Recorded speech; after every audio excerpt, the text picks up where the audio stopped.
Hello there, and welcome back to Bedtime Science. Let me ask you something. Have you ever gone through something difficult, something that felt like it would never end, and then one day, without quite knowing when it happened, it had passed? You didn't fix it. You didn't conquer it. You just kept going, and somehow that was enough.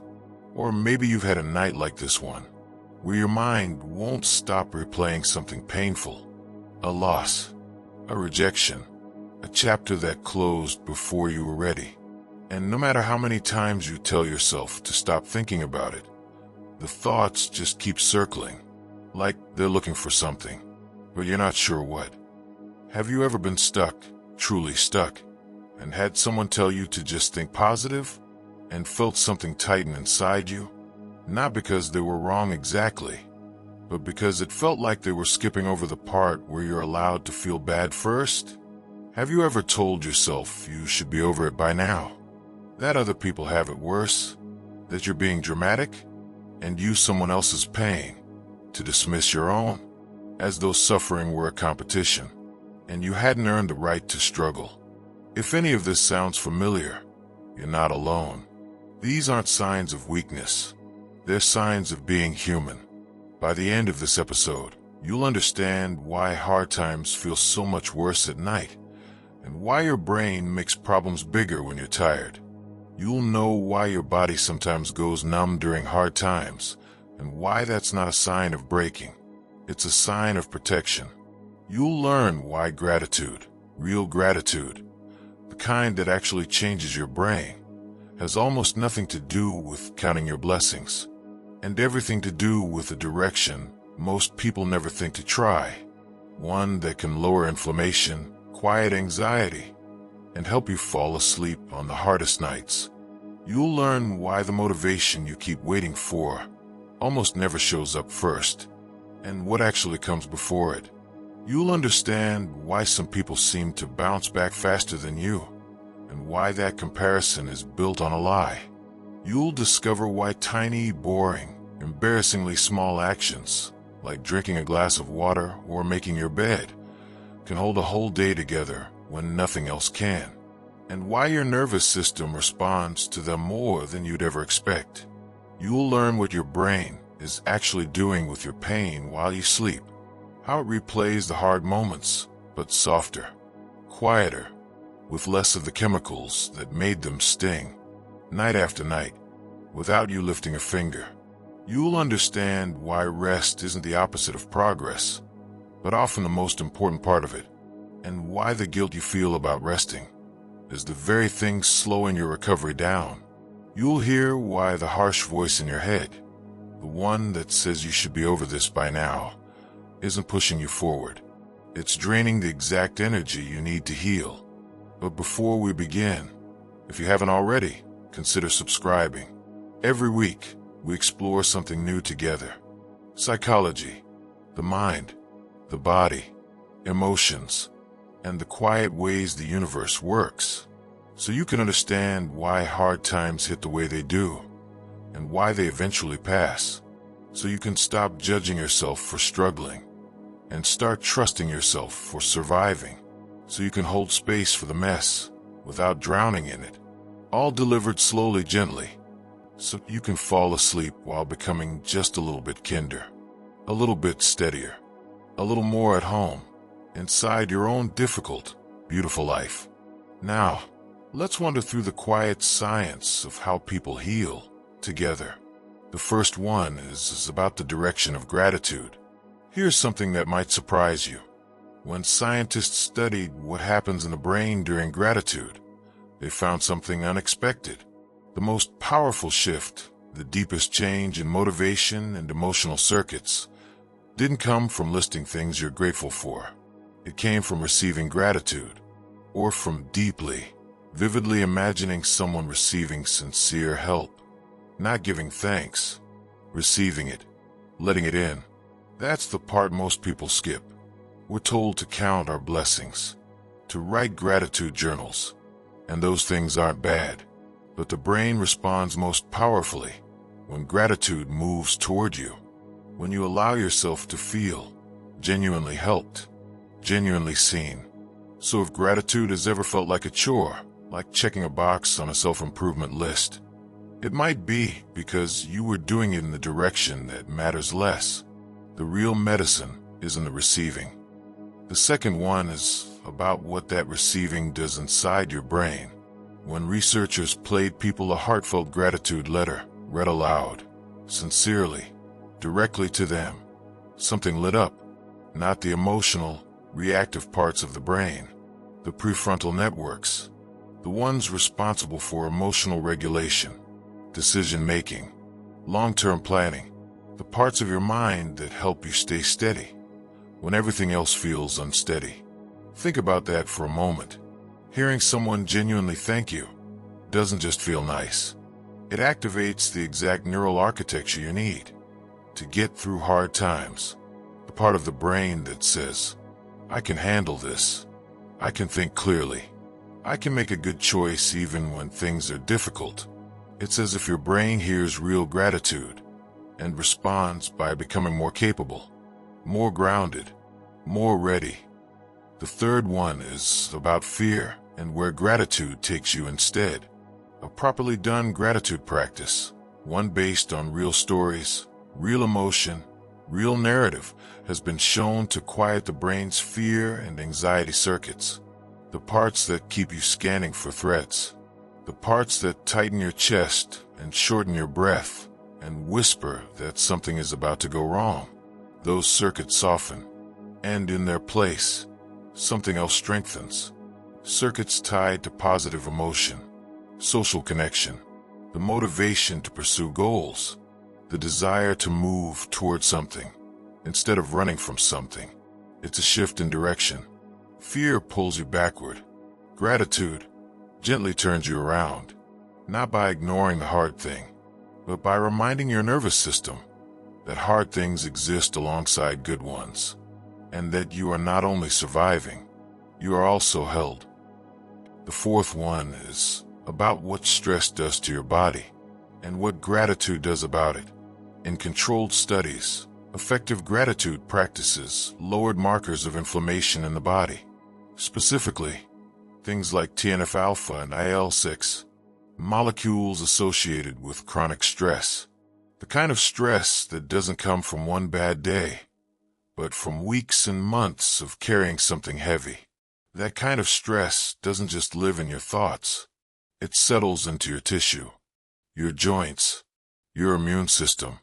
It makes you feel run down in a way that sleep alone can't fix. But gratitude, real, felt gratitude, seems to reach into the body and lower the volume on that inflammation, as if the simple act of feeling thankful sends a signal all the way down to your cells that says, you can stop fighting for a moment. You're safe enough to rest. The fifth one is about how your brain measures kindness. When researchers looked at what triggers the deepest sense of gratitude in someone receiving a gift or a favor, it wasn't the size of the gesture. It wasn't how much money was spent.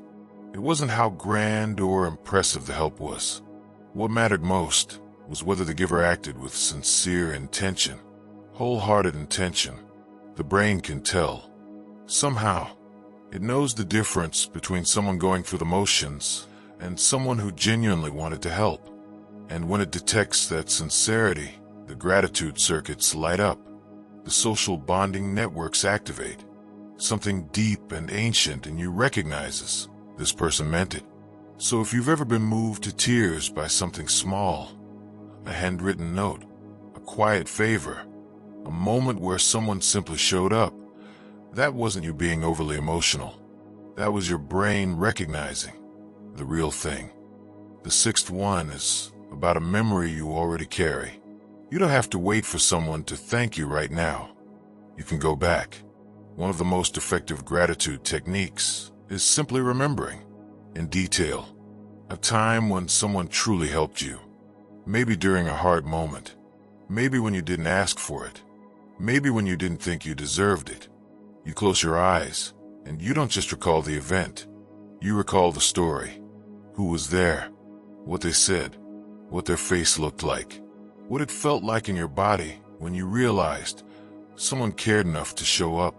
That memory, recalled vividly and slowly, activates the same gratitude circuitry as if it were happening right now. Your brain doesn't fully distinguish between a lived moment and a deeply imagined one.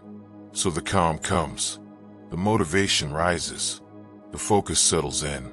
You already have these memories, somewhere inside you. Tonight, you might let one of them drift back to the surface. The seventh one is especially for tonight, for this moment, for wherever you are right now. Studies on gratitude and sleep have found something that might explain why some nights are harder than others. People who regularly cultivate gratitude tend to have more positive pre-sleep thoughts and fewer of the worrying, looping, intrusive kind. The kind that replay a conversation, rehearse a worst-case scenario, circle the same problem again and again without solving it. Those thought loops are one of the biggest drivers of insomnia, and gratitude gently interrupts them, not by forcing positive thinking, but by giving the mind something warmer to hold on to, something that feels true and good, so it doesn't have to keep searching for threats in the dark. If your mind has been busy tonight, this might be why you're here, and that's okay. The eighth one is about what happens when your brain finally lets go. People with higher levels of gratitude fall asleep faster. They sleep longer. They wake up less during the night. And a big part of why is that gratitude seems to lower two of sleep's worst enemies: depressive symptoms and pre-sleep rumination. When your brain is caught in a cycle of low mood and repetitive worry, it stays on high alert. It doesn't feel safe enough to let go, to sink into the deep, slow waves of restorative sleep. It keeps one eye open, just in case. But gratitude sends a different signal, a softer one that says, today held something good, and I noticed it. And that small noticing is sometimes enough for the brain to stand down, to let the guard drop, to let sleep come. The ninth one is about what waits for you in the morning. People who carry more gratitude into the night don't just sleep better. They report more energy during the day.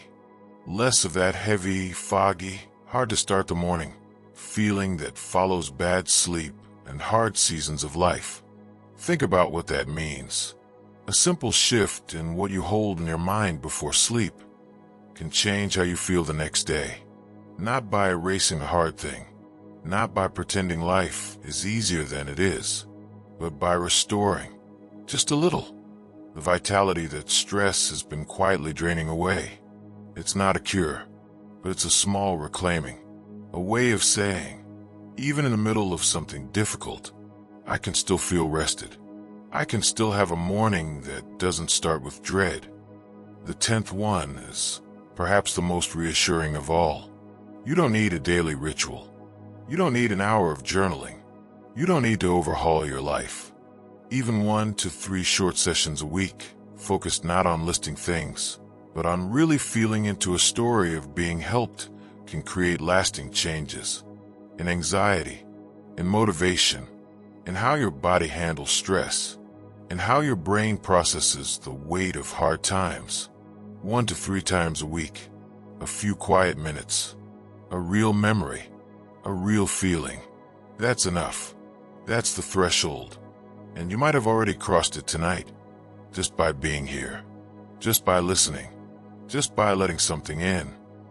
The 11th one is about something your body already knows how to do, even after intense stress, the kind that makes your heart race and your jaw clench and your whole body feel like it's bracing for impact.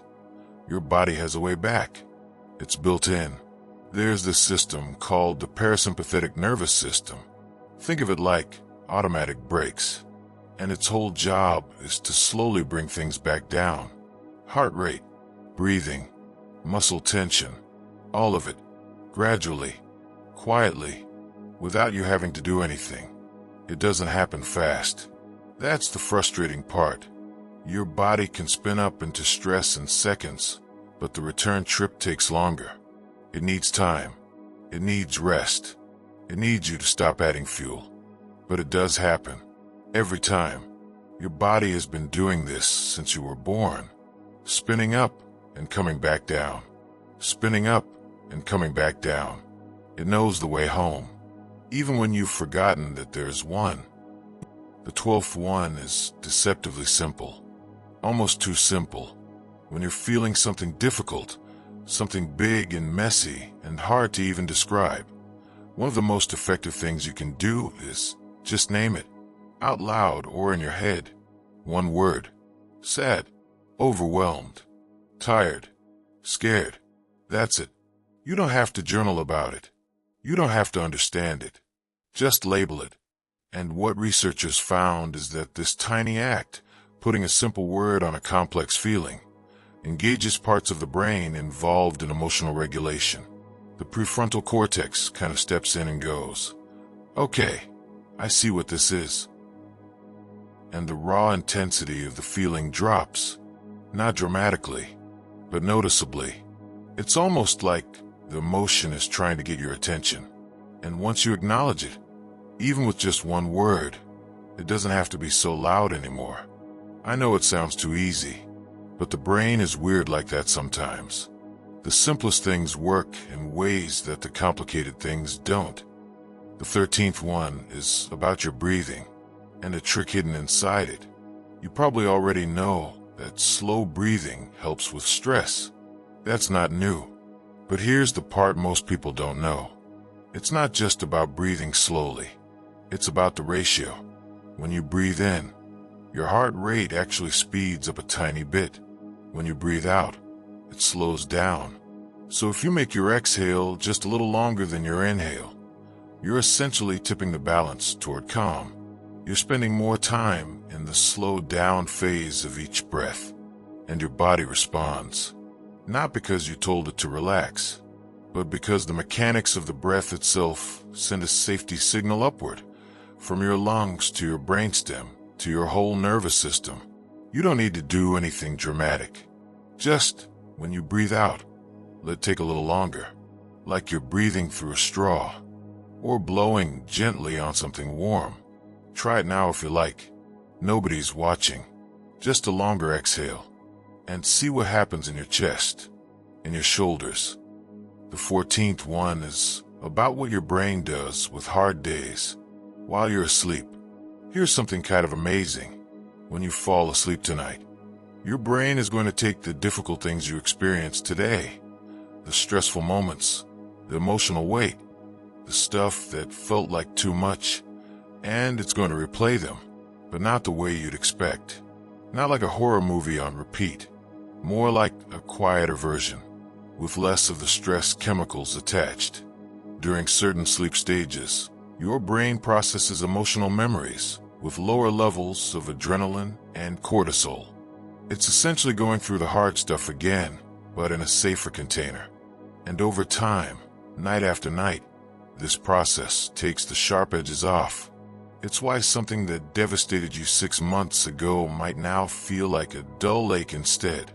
Your sleeping brain has been working on it, filing it, softening it, not erasing it, but making it something you can carry without it cutting you.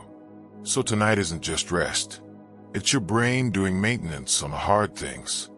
And it's pretty good at it, actually. The 15th one is for anyone who's been feeling nothing lately and wondering what's wrong with them. Sometimes during hard times, the feelings just kind of go away. Not in a peaceful way, in a flat way, an empty way. Like someone turned the color saturation all the way down on your life. You know you should feel something, but there's just nothing there. And that's scary, because at least when you were sad, you were feeling something. This is different. This feels like being disconnected from yourself. But here's what's actually going on. Your brain has a kind of emergency circuit breaker. When the emotional load gets too high, when there's more coming in than you can process, it dials everything down, temporarily. Not because you're broken, but because feeling all of it at once would genuinely be too much. It's a protection mechanism, an old one, and it's doing its job. The feelings aren't gone. They're behind a door. And when you're ready, when things are a little safer, a little more stable, they'll come back, usually slowly, usually in manageable pieces. Your brain is actually being pretty smart about this, even though it feels terrible from the inside. The 16th one is about something embarrassingly small, but real. When everything feels chaotic, when the big things in your life are uncertain or falling apart, there's this weird thing that happens with small routines. Making your bed, drinking a glass of water first thing in the morning, stretching for 1 minute, wiping down a counter. These things shouldn't matter. They're nothing compared to whatever you're actually going through. And yet they do something. They create a tiny loop of, I decided to do this, and I did it. A micro-completion. And your brain registers that. It's not going to fix your problems, obviously, but it gives you this small foothold of, okay, I still have some control here. Not over the big stuff, but over this one small thing. And sometimes that's enough to keep the ground from feeling like it's completely gone. I think people underestimate this because it sounds trivial. But when you're in the thick of something hard, trivial is exactly the right size. Anything bigger would be too much. The 17th one is about something you might not believe right now, but it's true anyway. When you're deep in a hard time, the feeling can seem permanent. Like sadness is no longer something you're experiencing. It's just what you are now. The new default. The new normal. But feelings don't actually work that way. They move in waves. Even the heaviest ones. Even grief. Even that specific kind of exhaustion that comes from months of something being wrong. If you pay attention, really pay attention, over the course of a day, there are fluctuations. There are moments where it lifts slightly, where you laugh at something stupid, where you forget for 30 seconds that things are bad, and then it comes back, and you think, well, that was just a fluke. But it wasn't a fluke. It was the wave pulling back, and it will pull back again. And the time between the waves slowly, over weeks and months, tends to get a little longer. I'm not saying it goes away. I'm saying it moves. And that's a different thing than it being permanent, even if it doesn't feel that way tonight.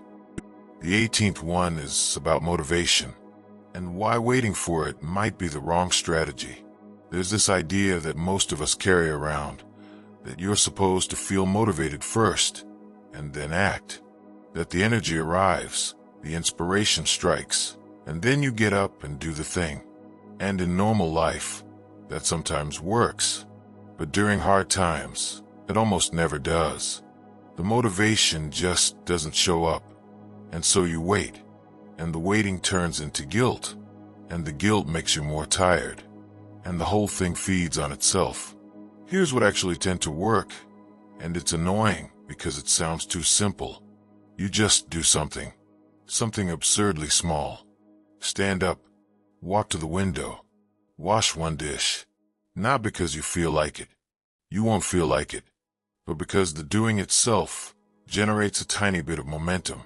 And that momentum creates just enough energy for the next small thing. Action before motivation, not the other way around. It's backwards from what we're taught. But in hard times, it's usually the only order that actually works. The 19th one is about something happening in your brain right now that you can't feel. While you're going through this hard time, whatever it is, your brain is changing. Physically, structurally, not in some abstract, motivational poster kind of way. I mean actual neural pathways are being rewired. Your brain adapts to new circumstances. It's what brains do. New connections form. Patterns shift. The circuits that deal with stress and uncertainty get exercised, and gradually, they get better at it. And this is why people look back on hard periods of their life and say things like, I didn't know I had that in me. They're not being humble. They're being accurate. They literally didn't have it in them before. Their brain built it in response to what they went through. You can't feel this happening. There's no sign that says resilience under construction. It's silent, invisible, but it's real, and it's happening right now. In you, tonight, whether you believe it or not. The 20th one is about a race you were never actually in. When life gets hard, or when it stalls, the mind does this really unhelpful thing. It starts comparing, not to where you were before, but to where you think you should be. You should be further along by now. You should be over this. Other people your age are doing X. You should have figured this out already. And the thing is, that timeline you are comparing yourself to, it doesn't exist. It was never real. It's a patchwork of other people's highlight reels and cultural expectations and arbitrary milestones that somebody made up. There's no universal schedule for human life. There just isn't. You're not behind. You're just in the middle of something. And the middle of something always looks messy. It always feels slow. But that doesn't mean you're lost. It means you're in it, which is the only place where anything actually changes. So if you've been carrying this feeling of being behind, you can just notice it and let it be wrong, because it is. The 21st one is about rest and the guilt that comes with it. There's this voice that shows up when you're going through something hard and you stop to rest. It says, you should be doing something. You should be figuring this out. You should be productive. Resting is quitting. Resting is falling behind. That voice is wrong. When your nervous system is overloaded, when you've been running on stress for days or weeks, rest isn't a pause from progress. It is the progress. It's how your brain refuels the parts that do the actual coping, the thinking clearly, the making decisions, the holding yourself together when things are uncertain. You wouldn't expect your phone to work at 1% battery, but somehow we expect that of ourselves. We drain all the way down and then get frustrated that we can't think straight or feel okay. Rest isn't the thing that happens between the important stuff. Sometimes it is the important stuff, especially right now, especially tonight. The 22nd one is about why everything feels worse at night. You've probably noticed this. Whatever you're going through, it feels heavier when you're tired, more hopeless, more permanent. The problems seem bigger. The solutions seem fewer. The voice in your head gets meaner. And there's a real reason for that. When you're exhausted, your brain's threat detection system gets louder. The amygdala, the part that scans for danger, it becomes more reactive. And the prefrontal cortex, the part that says, hey, let's think about this rationally, it gets quieter. It's too tired to do its job properly.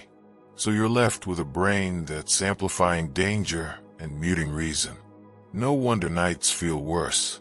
This is worth remembering, not because it makes the feelings go away, but because it helps to know that the version of reality your brain is showing you at 2 in the morning is not the accurate one. It's the exhausted one. And those are very different things. The 23rd one is about a kind of change you can't see while it's happening. When you're in the middle of something hard, it can feel like nothing is getting better. Like you're stuck in the same place, feeling the same things, making the same mistakes. But here's what's actually going on. Your brain is adapting. Every day, it's making tiny adjustments, tiny shifts in how it processes stress, how it responds to triggers, how it manages the emotional weight. But these changes are so gradual, so microscopic, that you can't feel them happening. It's like watching grass grow. You'll never catch it in the act. And then one day, maybe weeks from now, maybe months, you'll realize something has changed. You'll handle something that would have wrecked you before. Or you'll notice that the heaviness lifted slightly, and you're not sure when it happened. That's not a sudden breakthrough. That's all those invisible days adding up, including this one, including today, even if today felt like nothing. The 24th one is about that voice in your head, the harsh one. You know, the one that says you should be handling this better. that other people would have figured this out by now, that you're weak for struggling, that you're making it worse by being so. That voice feels like it's helping, like it's pushing you, like without it, you'd just collapse into a heap and never get up. But it's not helping. Research actually shows that harsh self-criticism doesn't speed up recovery or growth. It does the opposite. It burns through mental energy, the exact energy your brain needs for problem solving and emotional repair and rest. It's like running your engine while the car is in park. A lot of noise, a lot of fuel wasted, no movement. The hard thing you're going through is already hard enough. You don't need a voice in your head making it harder. And telling that voice to quiet down isn't weakness. It's resource management. You need that energy for other things right now. The 25th one is about something your body is holding on to, even if you've forgotten it. Somewhere in your nervous system, there are traces of times you felt safe, times you felt warm, times someone held you, or sat with you, or made you laugh until you couldn't breathe. Moments of calm that your body experienced and stored. They're still there. Not as clear memories, necessarily, but as patterns, as settings your nervous system knows how to return to, if you give it a nudge. And the nudge can be surprisingly simple. You recall one of those moments, not in a forced, gratitude journal kind of way, just gently. You let yourself remember what the room looked like, what the air felt like, who was there, and your body starts to respond. Not because it's being tricked, but because it recognizes the feeling. Oh, right. I know this. I've been here before. This is what safe feels like. You're not making it up. You're not pretending things are fine. You're just reminding your nervous system that it has been okay before, and that information matters, especially on hard nights. The 26th one is about a strange feeling that confuses a lot of people. After a crisis, or during the slow middle stretch of a hard time, something weird can happen. The acute pain fades, but instead of feeling good, you feel nothing. Flat, bored almost, like the color drained out of everything, but it wasn't replaced by anything better. And you might think, this is it? This is what getting better feels like, because it doesn't feel like getting better. It feels like being stuck in a waiting room with bad lighting and no magazines. But here's the thing. That flatness, that blah, in-between nothingness, is often what stabilization actually feels like from inside. Your system has been in overdrive, crisis mode, everything at high volume. And now it's recalibrating, resetting. And that reset doesn't feel exciting. It feels boring. It feels empty. But it's not nothing. It's your system coming back to baseline. And baseline, after a long time in chaos, feels weird. Give it time. The color comes back. It's just slower than you want it to be. The 27th one is about thoughts, and something you don't actually have to do with them. When a difficult thought shows up, a worried one, a hopeless one, a mean one, the instinct is to fight it, to argue with it, to try to prove it wrong, to replace it with something positive. And sometimes that works. But often, especially during hard times, it just turns into an exhausting internal debate. You versus your own brain. And your brain has home court advantage. There's another option. And it's weirdly simple. You just notice it. That's it. You don't fight it. You don't agree with it. You just go, oh, that's a worried thought. Or, there's that hopeless feeling again. And something about that noticing, that small step back, changes your relationship with the thought. It stops being the truth. It becomes a thing that showed up, like weather, like a cloud that drifted in. And clouds, if you don't grab onto them, drift back out. You don't have to win the argument with your own mind. You just have to let the thoughts pass through without building a house around them. The 28th one is about other people, and why they matter more than you might think right now. When you're going through something hard, the instinct is often to withdraw, to handle it alone, to not burden anyone, to disappear until you're okay again and can show up as the version of yourself that doesn't need anything. But your brain has a different opinion about this. Your nervous system is wired to use other people as signals of safety. It's not a choice. It's biology. Even brief contact, a short message from a friend, hearing someone's voice on a phone, a shared look with a stranger that says, "I see you," can physically shift your body toward calm. Your heart rate changes. Your breathing changes. Something loosens. You don't need a deep conversation. You don't need to explain everything. You don't even need to talk about what's wrong. Just contact. Just the presence of another person who isn't a threat. I know reaching out feels hard right now.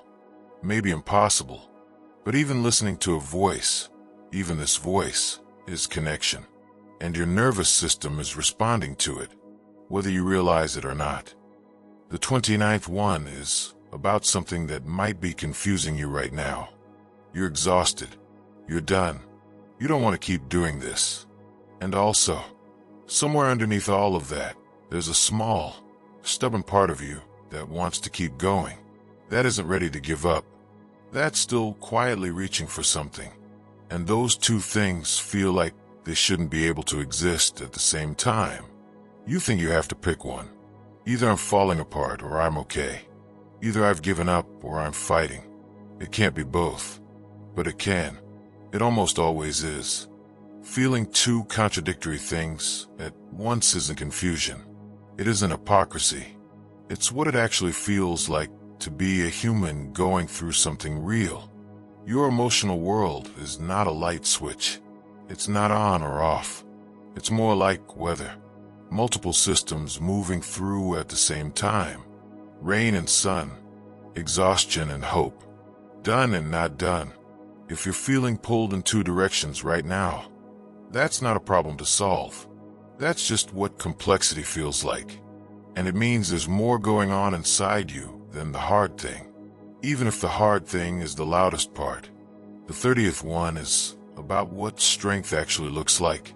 When you stop and really look at it, we have this image of strength, this picture in our heads. Someone who doesn't flinch, doesn't waver, doesn't need help, pushes through everything with sheer force of will and comes out the other side looking untouched. That person doesn't exist. Or if they do, they're probably just really good at hiding. Real resilience, the kind that actually gets people through hard times, looks different. It looks like bending instead of breaking. It looks like asking for help when every part of you wants to pretend you're fine. It looks like taking one imperfect step forward, then another. Not because you feel strong, but because you're still here. And you're still trying. Even if trying today looked like getting out of bed and nothing else. That counts. I know it doesn't feel like it counts, but it does. Strength isn't the absence of struggle. It's what you're doing right now. In the middle of it. Imperfectly. Messily. Still here. The 31st one is about what's going to happen tonight. After you fall asleep. Your brain has a night shift. You don't see it working. You don't feel it. But every time you sleep, especially during the deep stages and the dreaming stages, your brain goes back through the emotional material from your day. The hard conversations, the stressful moments, the things that hurt, but it doesn't replay them at full volume. It runs them through again with less of the stress chemicals attached.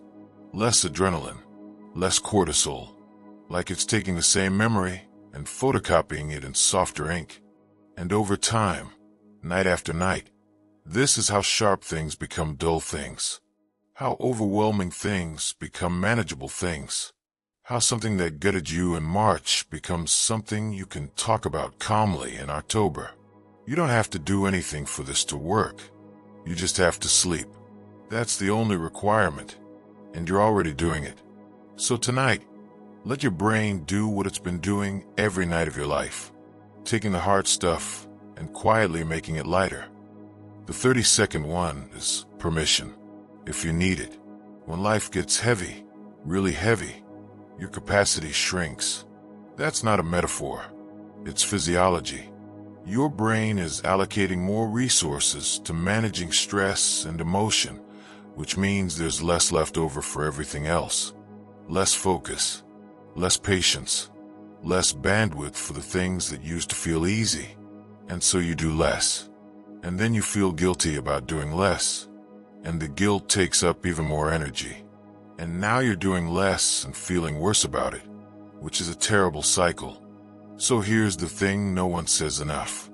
You are allowed to do less when life is heavier. That's not failure. That's a realistic adjustment. You wouldn't try to run a marathon with a broken foot and then beat yourself up for being slow. Your capacity has changed. Temporarily. And the kind thing to do, the smart thing to do, is to match your expectations to where you actually are, not where you think you should be. Less right now is enough. The 33rd one is about your body and what it's been trying to tell you. Before your mind figures out that something is wrong, your body usually already knows. Tight shoulders, shallow breathing, a jaw that's been clenched for hours without you noticing, a heaviness in your chest that showed up sometime this afternoon and never left, a stomach that's been off for days. These aren't random. They're signals. Your body processing emotional overload the only way it knows how, physically. It's like an early warning system, and most of the time, we ignore it completely. We push through. We don't notice until we crash. But if you check in right now, just for a second, you might notice something. Some part of your body that's holding on tighter than it needs to. Some tension that's been sitting there so long it started to feel normal. You don't have to fix it. Just notice it. That's enough for now. Sometimes just noticing is what gives your body permission to let go a little. The 34th one is about movement, but not the kind you're probably thinking of. I'm not going to tell you to go to the gym, or do 30 minutes of cardio, or push through a workout you don't have the energy for.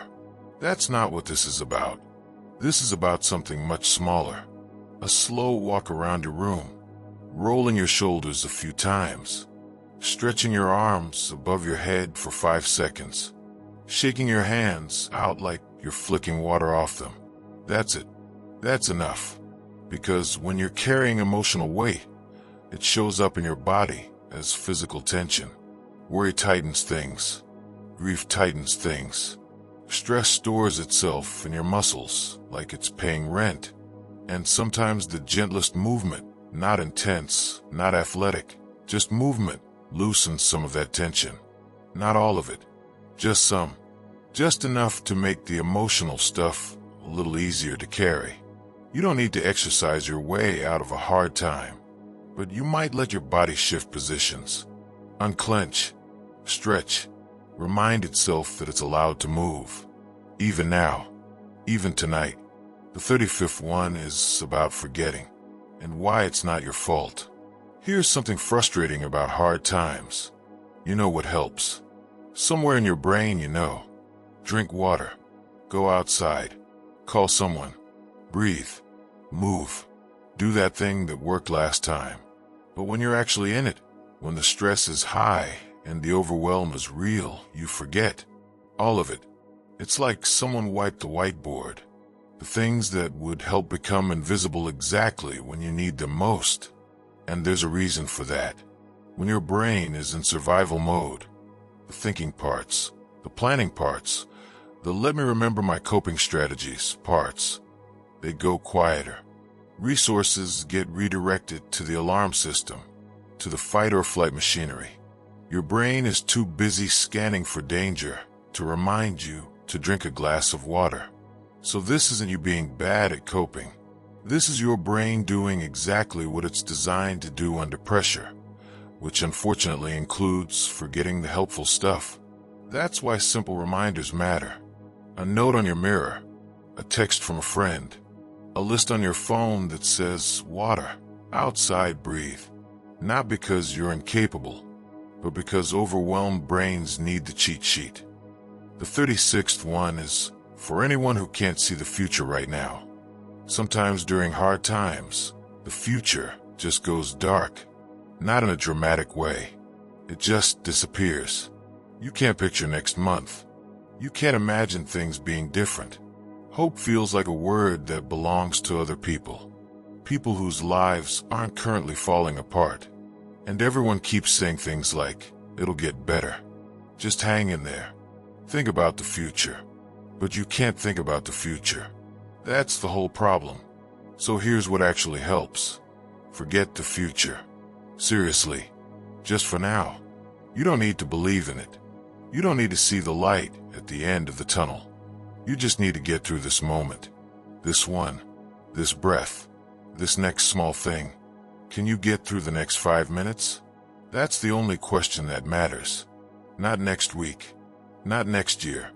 5 minutes. And then 5 more after that. And then 5 more. And at some point, you look up and realize you've been getting through it all along. Not because you found hope, but because you just kept going in 5-minute increments. And that was enough. The 37th one is about how long a feeling actually lasts. It's shorter than you think. When a wave of emotion hits, real emotion, the intense kind, it feels like it's gonna last forever. Like you'll be stuck in this feeling permanently. Like it's not a wave at all, but a flood with no end. But researchers who've actually timed this, who've measured emotional intensity in real time, found something worth knowing.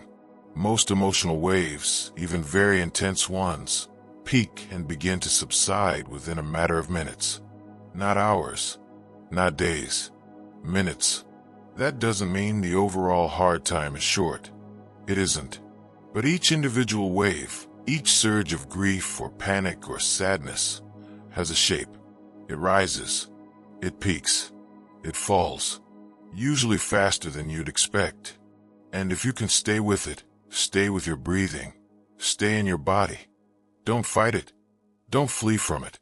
Just let it crest. It will come back down. It always does. You've survived every wave so far. This one is no different. It just doesn't know it's temporary yet. But you do. The 38th one is about tone, and why it matters more than the words.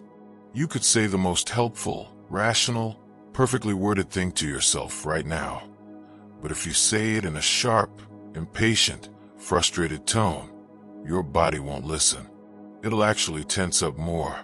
Because your nervous system doesn't really care about the content of what you're saying. It cares about the tone, the speed, the texture of the voice.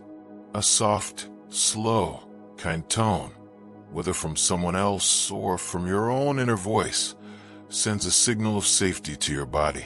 Your shoulders drop. Your breathing deepens. Something unclenches. A harsh tone, even if the words are technically encouraging, does the opposite. Come on, pull yourself together. You should be over this by now. Why can't you just be normal? The words might sound motivational, but the tone says threat, and your body believes the tone. So if you're going to talk to yourself tonight, and you are, because we all do, try making it slow, gentle, like you're talking to someone you care about who's having the worst day of their life, because you kind of are. The 39th one is about that frozen feeling, and what it might actually mean. If you've been feeling stuck lately, truly stuck, like you're trapped in cement and nothing is moving and nothing will ever move again, I want to tell you something that people who've been through hard times often say afterward. The most frozen moments, the times when it felt most hopeless and most stuck, sometimes came right before something shifted. Not a big dramatic breakthrough, just a small, quiet internal change, a tiny decision, a single thought that arrived from nowhere, an opening that wasn't there yesterday. I'm not saying this to give you false hope. I'm saying it because it keeps showing up in the research and in people's actual stories. The stuck feeling isn't always what it looks like. Sometimes it's your system gathering itself, consolidating, getting ready for something it hasn't decided on yet. You might be closer to a shift than you think, or you might not be. Either way, stuck doesn't mean permanent. It just means not yet. The 40th one is simple, but I want you to hear it. You are not meant to handle everything alone. I know you've been trying to. I know it feels like you should be able to. I know asking for help feels like admitting something you don't want to admit. I know you don't want to be a burden. I know you're waiting until you feel okay enough to be around people again. But your brain didn't evolve for solitary survival. It evolved for collective survival. Your nervous system literally uses other people as cues for safety. When you're near someone kind, your physiology changes. Your heart rate shifts. Your stress hormones drop. Your body goes, oh, okay, we're not alone in this. Needing people is not a flaw in your design. It is your design. So if you've been white-knuckling this alone, it's not because you're strong. It's because you forgot, or maybe no one ever told you, that the strongest thing you can do in hard times is let someone in, even a little, even just for tonight. The 41st one is about why your brain gets louder at night. You've noticed this. During the day, the worry is there, but it's manageable. It's background noise. You can distract yourself. You can stay busy. You can keep it at arm's length. But at night, when the lights go off and the room goes quiet and there's nothing left to look at or do or scroll through, it gets loud. The worry swells. The problems double in size. The thing that felt like a 4 out of 10 at lunch becomes a 9 out of 10 at midnight. And it's not because things actually got worse. It's because your brain lost its competition. During the day, there's sensory input everywhere. Sounds, tasks, conversations, things pulling your attention in a dozen directions. And all of that noise keeps the worry diluted. But in the dark and the quiet, there's nothing else. So your mind fills the space, and it fills it with whatever's unresolved, whatever's scary, whatever hasn't been dealt with. This doesn't mean the nighttime version of your problems is the real one. It means your brain has an empty room and it's pacing around in it. The problems haven't changed. The lighting has. The 42nd one is about teaching your brain something very simple. Night after night, if you do the same few things before bed, not complicated things, just small, repeatable things. Dim the lights, stretch your neck, breathe slowly for a minute. Over time, something starts to happen. Your brain begins to associate those actions with sleep, with safety, with winding down. It's not magic, it's conditioning. The same way your body knows to get hungry at certain times because you've eaten at those times before, it can learn that these small steps mean we're done for today. We're safe now. We can let go. And for a nervous system that's been on high alert, that's been braced for impact all day, that association matters. It's a gentle signal, a recurring message that says the day is over. You survived it. You can put it down now. It doesn't have to be elaborate. It just has to be the same. That's the whole trick. Same small steps, same order, and your brain starts to finish the sentence for you. Oh, we're doing this now. Okay, I know what comes next. The 43rd one is something I want you to hear, really hear. You don't have to solve anything tonight to deserve sleep. I know there are things unfinished. I know there are problems sitting on your chest that don't have answers yet. I know your to-do list is still there, exactly where you left it, waiting. I know it feels like you shouldn't rest until you've figured something out. Like sleep is something you earn by having your life together. But sleep is not a reward. It's a biological need. Like water, like air. It doesn't care whether your problems are solved. It doesn't check whether you've been productive enough to qualify. It's just something your body requires to function, and you're allowed to have it. Tonight, with everything still unresolved, with everything still messy and uncertain and undone, you can put it all down, just for a few hours. It'll still be there in the morning, but you might be a little more equipped to deal with it, because you slept, because you let yourself. The 44th one is for anyone lying here thinking they're failing at sleep.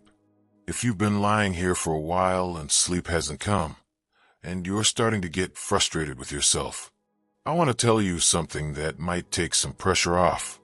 Even if you don't fall asleep right now, even if you just lie here with your eyes closed, breathing slowly, doing nothing, your brain and body are still recovering. You're still getting something out of this.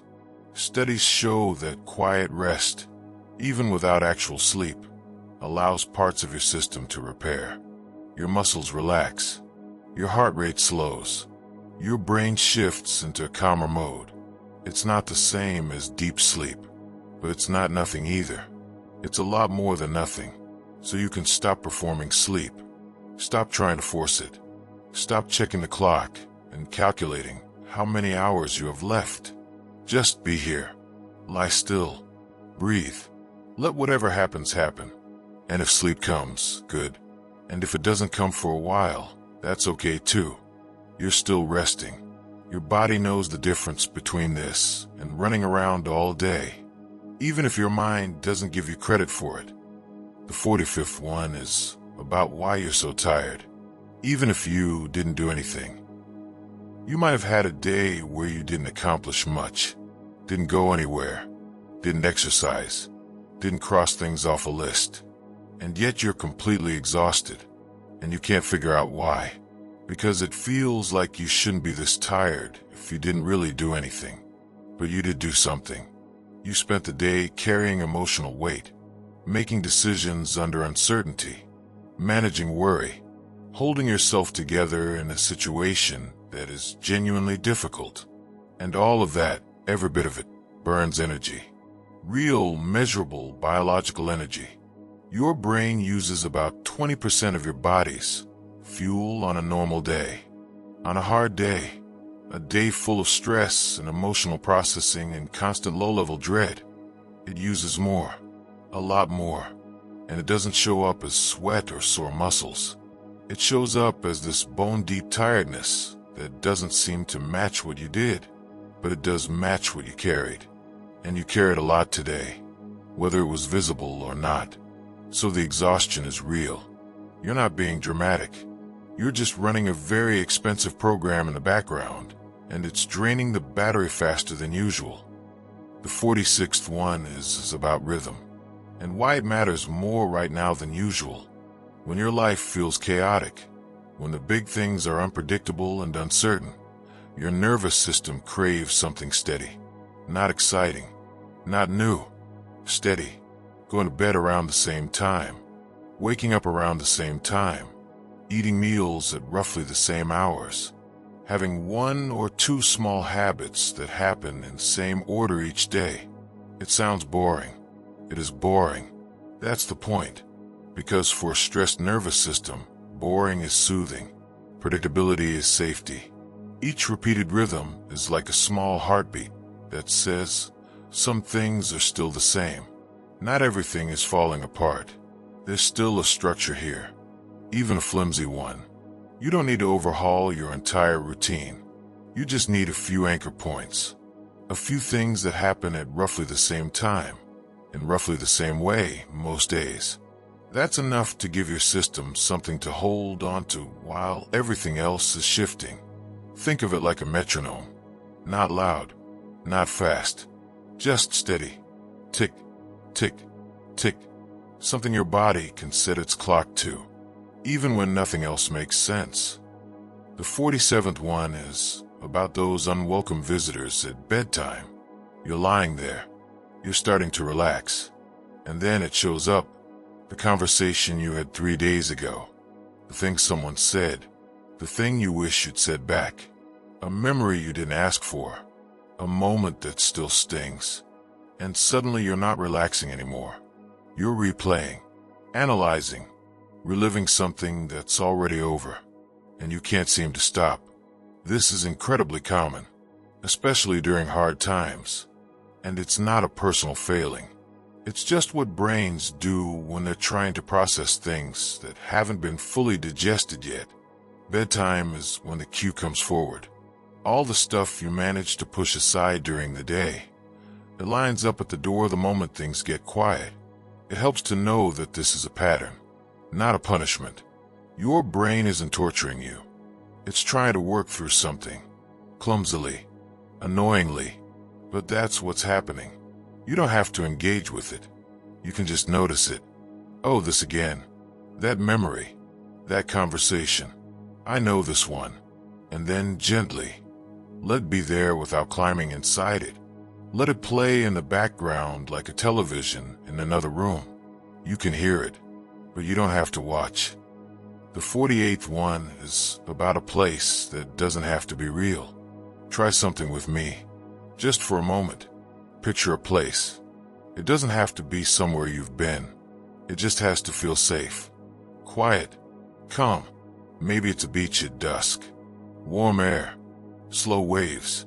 Maybe it's a cabin in the woods. Rain on the roof. A fire somewhere nearby. Maybe it's just a room. A dim room with soft blankets and nowhere to be. Now fill it in. Slowly. What does the air feel like? Is it warm or cool? What can you hear? Is there a sound in the distance? Water? Wind? Birds? What's the light like? Soft, probably. Golden or blue. You're not pretending everything is fine. You're giving your nervous system something to focus on that isn't a threat, and your body responds to this. Even though it knows you're lying in bed, even though the scene isn't real, your heart rate can slow, your muscles can soften, your breathing can deepen, because your nervous system doesn't fully distinguish between a vividly imagined safe place and a real one. It just goes, oh, we're somewhere calm. Okay, and it adjusts accordingly. Stay there for a while if you want. Nobody's rushing you. The scene is yours. You can visit it whenever you need to. The 49th one is permission again. A different kind this time. You don't have to feel okay before you fall asleep. You don't have to resolve the sadness, or talk yourself into optimism, or reach some emotional finish line before you're allowed to rest. You can carry the sadness right into sleep. It's allowed. It's more than allowed. It's how most hard nights actually work. You close your eyes. The heaviness is still there. The ache is still there. And you sleep anyway. Not because you've conquered anything, but because your body needs rest more than your mind needs a resolution. And sometimes, not always, but sometimes, sleep does something with the sadness while you're gone. It holds it, processes it, turns it over, and hands it back to you in the morning. Just a little lighter, just a fraction softer. Not fixed, but changed. The way a stone in a river changes. Slowly, by being held in something larger than itself. So bring it with you. Bring the sadness, the worry, the unresolved everything. Sleep doesn't require you to be whole. It just requires you to lie down. And you've already done that. The 50th one is a reminder. For tonight, and for every night after this. Today might have been too much. It might have felt like more than you could handle. And maybe it was. Maybe today was one of those days where the weight was genuinely more than you were built to carry alone. But tonight, right now, your brain and body are getting a chance to reset. It happens every night. Automatically. Without effort. While you're not even watching. Circuits repair. Stress hormones clear. Emotional memories soften. The system recalibrates. And tomorrow, you won't be the same person who laid down tonight. You'll be slightly different. Slightly restored. Not all the way, but enough. Enough to face it again. Enough to take one more small step. Every night is a reset. Not a perfect one. Not a complete one. But a real one. And it's happening right now. In you. As you listen. As you breathe. As you slowly let the day go. You made it through today. That's enough. Let tonight do the rest. The 51st one is about a misunderstanding most people have about calming down. You think you need to feel calm before you can start calming down. Like it's a prerequisite. like your mind needs to get quiet first, and then your body can follow. But it actually works the other way around. Your body can start settling before your mind gets the memo. Soft breathing, dim light, stillness. These things begin shifting your physiology, even while your thoughts are still racing. Even while your mind is still arguing with itself. Even while part of you is convinced that relaxation is absolutely not going to happen tonight. That's fine. Let your mind be noisy. It's allowed to be noisy. You don't have to wait for silence to begin. Just breathe a little slower. Stay still. Let the room be dark. And your body will start moving in the direction of rest, whether your mind agrees to it or not. The mind usually catches up eventually. It just likes to be the last one to the party. The 50-second one is about the first few seconds after you lie down, and why they matter. There's a window, a brief one, right when you get into bed and settle in. And what you do in that window kind of sets the direction for the rest of the night. If you reach for your phone and start scrolling, your brain interprets that as, oh, we're still doing things, still consuming, still alert, and it stays wired. If you start running through your problems, your nervous system reads that as, oh, there's still danger. We should stay vigilant, and it stays tense. But if you close your eyes, take a slow breath, let your body feel the weight of the blanket, let the mattress hold you, your brain reads something different. It goes, okay, we're done. We can start winding down. You don't have to meditate. You don't have to do anything special. You just have to not rev the engine in the first few minutes. That's it. Just be still. Let the stillness set the tone. Your brain is watching what you do right when you lie down, and it takes the hint. The 53rd one is about a conversation happening inside you right now that you can't hear. Your heartbeat and your breath are talking to your brain, constantly, all night long. When your breathing is shallow and fast, your heart rhythm gets choppy, and those signals travel upward and tell your brain, something's wrong. Stay alert. Don't let your guard down. But when your breath slows down, when it deepens, even slightly, your heart rhythm smooths out, and those signals change. They start saying, it's quiet out there. We're okay. We can rest. You're not consciously aware of this conversation. It happens below the surface, but it's one of the most powerful regulators of your entire state. Your brain is constantly eavesdropping on your body, and it believes what it hears. So right now, as you lie here, your breath is sending a message, and you get to choose, at least a little bit, what that message says. A slow exhale, a soft inhale, not forced, just easy, and your brain hears safe, quiet, enough, and it starts to agree. The 54th one is for anyone beating themselves up about not sleeping well lately. If your sleep has been rough, broken, short, restless, full of weird dreams or 3 a.m. wake-ups, I want you to know something. That's normal right now. During hard times, stress genuinely disrupts sleep. It's not because you're doing something wrong. It's because your nervous system is running hotter than usual, and it doesn't fully power down the way it does when life is calm. And here's the thing that makes it worse. Getting upset about the bad sleep adds more stress, which makes the sleep worse, which makes you more upset. It's a loop, and the exit from the loop isn't trying harder to sleep. It's being kinder to yourself about not sleeping. Okay, so tonight wasn't great, so I woke up twice. So I lay there for an hour before I drifted off. That's where I am right now, and that's okay. That kind of acceptance doesn't feel like it should work, but it takes the pressure off. And when the pressure drops, sleep often sneaks back in, not because you forced it, but because you stopped fighting it. The 55th one is about something your body does that your mind doesn't always agree with. You might notice this. You're lying in bed. Your thoughts are still going. still worrying, still planning, still replaying something. You don't feel remotely ready for sleep. And then, you catch yourself doing that thing. That slow blink. That heavy eyelid thing. That moment where you almost slipped away and then jerked back. Your body was falling asleep. Your mind just hadn't signed off yet. This happens more than you think. The body doesn't wait for mental permission. If you've been breathing slowly and lying still with your eyes closed, your body starts doing its thing.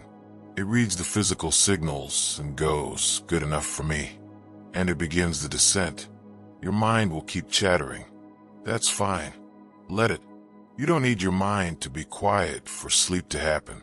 You just need your body to feel safe enough. And sometimes, all that takes is closed eyes, slow breath, and the decision to stay still. The body goes first. The mind follows later. Sometimes much later. But follows. The 56th one is about a trick that moves from the outside in. Your jaw. Right now. Is it tight? Just check. Don't fix it yet. Just notice. And your shoulders. Are they crept up toward your ears? Even slightly. And your hands. Are they clenched? Or just not fully relaxed? Now soften them. One at a time. Let your jaw drop open just a little. Let your shoulders melt downward. Uncurl your fingers. Let your hands go heavy. What just happened wasn't just physical. You sent a message. From your muscles, upward, to your brain. A message that says, we're letting go now. And your brain receives that message and goes, oh, I guess we're letting go. And it starts to adjust. Your mind doesn't always know how to relax, but your body does. And sometimes, the easiest way to calm your mind is to start with your jaw, your shoulders, your hands. Teach the mind what letting go feels like from the outside in. The 57th one is for anyone who just woke up in the middle of the night, or who will later. If you wake up at 2 a.m. or 3 a.m. and you're suddenly alert and your mind starts up like a cold engine, I want you to remember this. Brief awakenings during the night are normal, especially when you're stressed, especially when your nervous system has been on high alert. Your brain checks in periodically. It's been doing this your whole life. You just usually fall back asleep so fast you don't remember it. During hard times, those check-ins last a little longer. You surface more fully. You become more aware. And then the worst part happens. You notice you're awake. And you panic about being awake. And the panic wakes you up more. And now a 2-minute awakening becomes a 2-hour one. The way out isn't trying harder to sleep. It's treating the awakening as no big deal. Oh, I'm awake. That's fine. This happens. I'll just lie here and breathe and it'll pass. The night isn't ruined. I'm just briefly up. That casual attitude toward it is the fastest way back to sleep. Not force, not frustration, just oh well, and then stillness. The 58th one is about the dark, and a different way to think about it. The dark can feel like an emptiness, especially when you're going through something hard. It can feel like a void, like the absence of everything safe and familiar, like being left alone with your thoughts in a room with no walls. But what if it's not an emptiness? What if it's more like a blanket, a wide, quiet space that wraps around you? Not threatening, not pressing in, just holding. The way the ocean holds something that floats on its surface. Not gripping it, not pulling it down, just carrying it. The dark isn't doing anything to you. It's just there, and you're in it, and it's holding the room you're in, and the bed you're lying on, and the body that's been carrying so much today. All of it, gently held in this wide, quiet dark. You don't have to love the dark, but you might try, just for tonight, letting it be soft, letting it be a backdrop instead of a threat, letting it be the space where your system does its quiet repair work, while you just float. The 59th one is about giving your mind something to come home to. When worries drift in And they will. It helps to have a place to return to. Not a complicated meditation. Not a technique you have to remember. Just a phrase. A sentence. Something short and warm and true. For now, I can rest. That's it. Or this moment is enough. Or, I'm here. I'm safe. I'm lying down. Whatever feels right. Whatever doesn't trigger an argument in your head. Something so simple it barely counts as a thought. And when the worries show up, because they will, you don't fight them. You don't engage. You just notice them. And then you come back to the phrase. Like a boat returning to its anchor. Drifting out, coming back. Drifting out, coming back. The phrase doesn't solve anything. It's not meant to. It's just a home base. A soft, predictable thing your mind can return to when it starts to wander into dark hallways. A mental lullaby. Not the words. The rhythm. The repetition. The gentleness of coming back to the same place again and again. The 60th one is about what you're doing right now and what it means. You're lying down. Maybe your heart is heavy. Maybe today was one of those days where everything felt like too much. Maybe nothing got resolved. Maybe nothing got better. Maybe you feel exactly the same as you did this morning, or worse. And yet here you are, in bed, allowing your body to rest, choosing to stay with yourself through another hard night, not running, not numbing, not giving up, just lying here, breathing, listening, being. That is an act of care, a quiet one, an invisible one that nobody will applaud or even notice. But it matters, because every time you allow yourself to rest, even with the weight still on your chest, you are choosing yourself. You are saying, I will be here tomorrow. I will try again. Not because I have to, but because some part of me still wants to. And that part, however small it feels right now, is enough. You made it to this moment. That counts. Let that be enough for tonight. The 61st one is about mornings, and why they sometimes feel like a lie. You open your eyes, and before you've even moved, before you've even fully woken up, it's there. The heaviness, sitting on your chest like it was waiting for you. And your first thought is, nothing has changed. Or worse, it's gotten worse overnight. But here's what's actually happening. In the first hour after waking, your body releases a surge of cortisol. It's called the cortisol awakening response. It happens to everyone every day. It's supposed to help you get moving.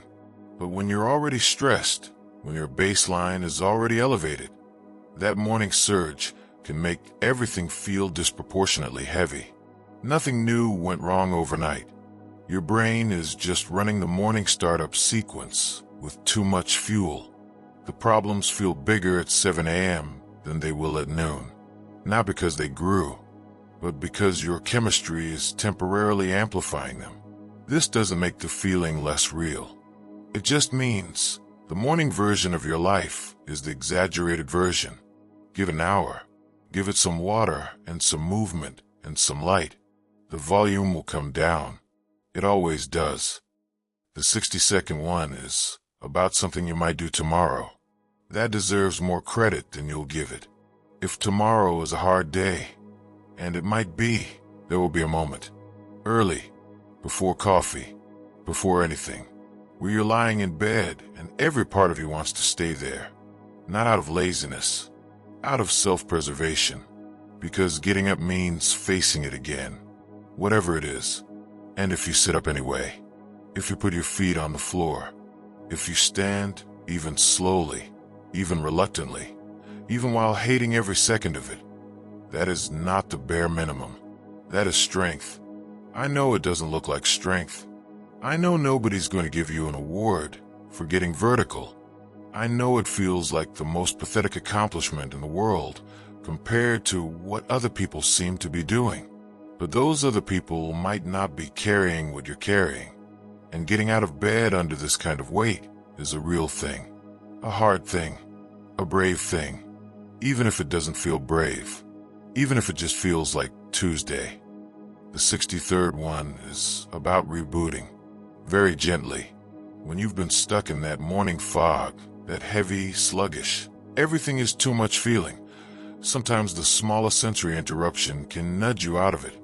Not fix it, just budge it. Splash cool water on your face. Not because some productivity guru told you to, but because the cold is a sensation, a new input, something that cuts through the fog for half a second and tells your nervous system, oh, something changed.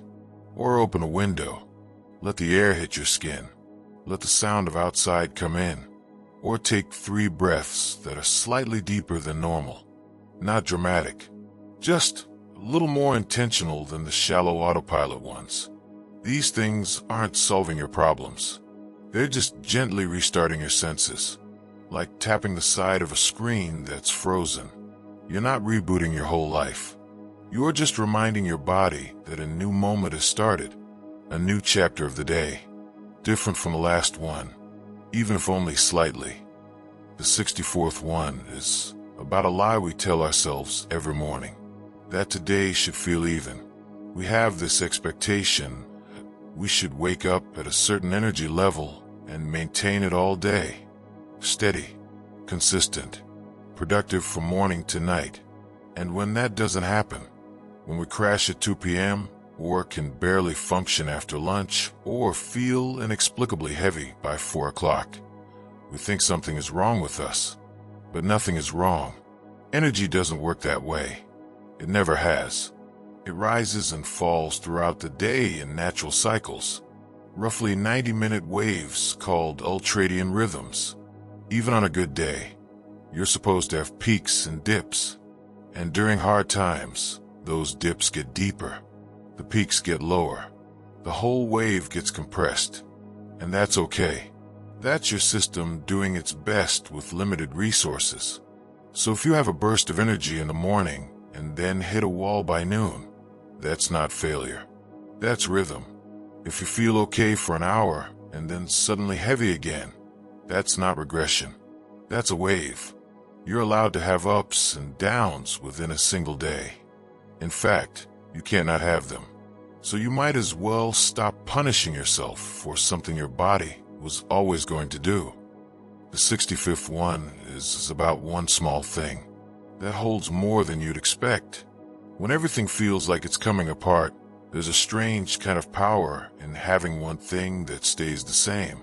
One tiny habit, not a goal, not a resolution, just a thing you do. Maybe it's making tea in the morning, the same kind, the same mug. Maybe it's a short walk, same route, same time. Maybe it's a shower at a certain hour, or sitting in the same spot for a few minutes before the day starts. It doesn't matter what it is. What matters is that it repeats. Because when the big things in your life are unstable, one small repeating thing becomes an anchor, a fixed point, something your brain can latch onto and say, this, at least, is still here. This I can still do. It won't hold everything together. It doesn't need to. It just needs to hold the day together enough to get you from morning to night. And one small habit, reliably, quietly, can do that. Not because it's special, but because it's yours. And it keeps showing up, just like you. The 66th one is about speed, and why slowing down isn't giving up. When you're stressed, when you're overwhelmed and behind on everything, and your brain is screaming that you need to catch up, the instinct is to speed up, do more, faster, multitask, cram everything in, push harder. But that instinct is almost always wrong, because when you move fast under stress, your nervous system reads that as confirmation. It goes, we're rushing, so the threat must be real, and it stays in emergency mode. Heart rate up, muscles tight, cortisol flowing, and you get less done, not more, because you can't think clearly in emergency mode. You just spin. But if you slow down, pick one thing, move through it at half speed, something shifts. Your nervous system goes, oh, we're going slow. Maybe it's not an emergency after all. and it starts to step down from high alert. Your thinking clears. Your hands stop shaking. The task gets done. Maybe not fast, but it gets done. One thing, slowly. That's not laziness during hard times. That's strategy. The 67th one is about doing nothing, on purpose. There's a difference between procrastinating and pausing. And during hard times, your brain might not know which one you're doing. So let me be clear. If you stop what you're doing for 5 minutes and just stare out a window, or stretch, or breathe, or sit with your hands in your lap, doing absolutely nothing, that's not a waste of time. That's a reset. Your brain needs these pauses, especially when it's been running hard. Short breaks with no goal, no input, no stimulation. Let your mental engine cool down. And when you come back to whatever you were doing, you come back with a little more capacity, a little more clarity. We've built this culture where every minute has to be optimized, where rest has to be earned, where doing nothing feels like a crime.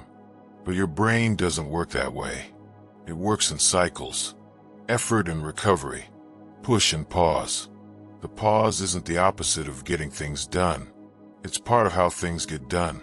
And you're allowed to take one, right now, or tomorrow, or whenever you need it, without justifying it to anyone, including yourself.